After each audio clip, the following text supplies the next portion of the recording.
So antibiotics are a whole family of drugs, and they're really interesting because what they do is they attack certain mechanisms in the bacterial cells. So the way bacterial cells work is slightly different to the way the cells in your body, the human cells, work. And antibiotics are really good because they attack processes which are only in the bacterial cells, which means they can kill bacterial cells and leave the cells of your body alone. The way they can do this is by either stopping the proteins being copied or stopping the cells replicating, so that then that gives your body a chance to fight off the infection.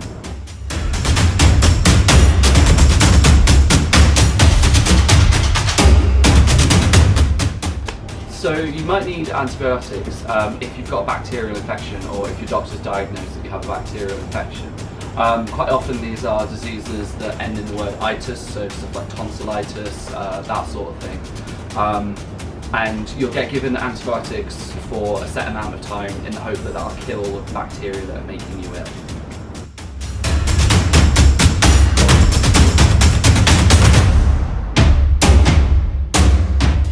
So sometimes the doctor won't give you antibiotics because they'll have diagnosed that you've got a viral infection.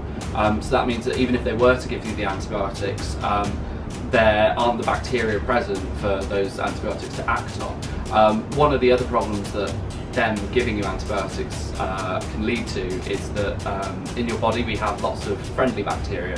There's been a lot of advertising for yogurts and all sorts of things to do with that. And if we use antibiotics when we don't need them, those antibiotics can harm the friendly bacteria in our bodies, and that can have some other quite serious complications as well.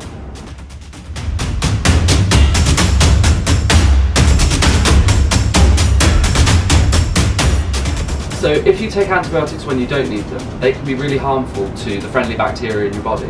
And as well as having a personal impact on you and your body and your health, there's a wider impact because the more often we use antibiotics when we don't need them, the bacteria can learn to become resistant to them, and they can get better at fighting off the effects of those drugs.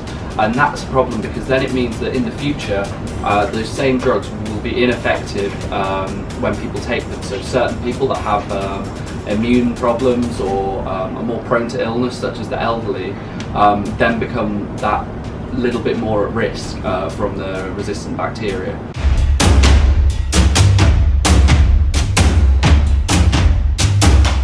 Antibiotic resistance is when the drugs that we used to use, these antibiotics to kill the bacteria, begin to no longer work.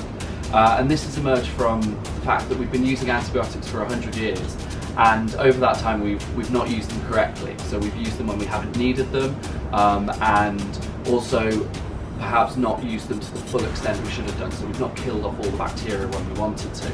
And that's led to a situation where the bacteria are getting really good at fighting off these drugs, and we're getting superbugs emerging. So illnesses that we used to treat quite routinely with antibiotics, we can now no longer treat.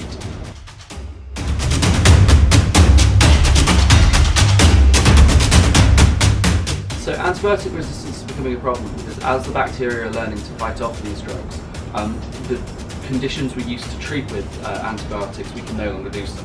So stuff that was once a routine operation or a routine injury that we would treat a patient with antibiotics to make sure they don't get ill, we can now no longer do that. And that means that what was once quite a simple illness can escalate really quickly. And that's particularly bad for the elderly or for people that might have weaker immune systems to begin with.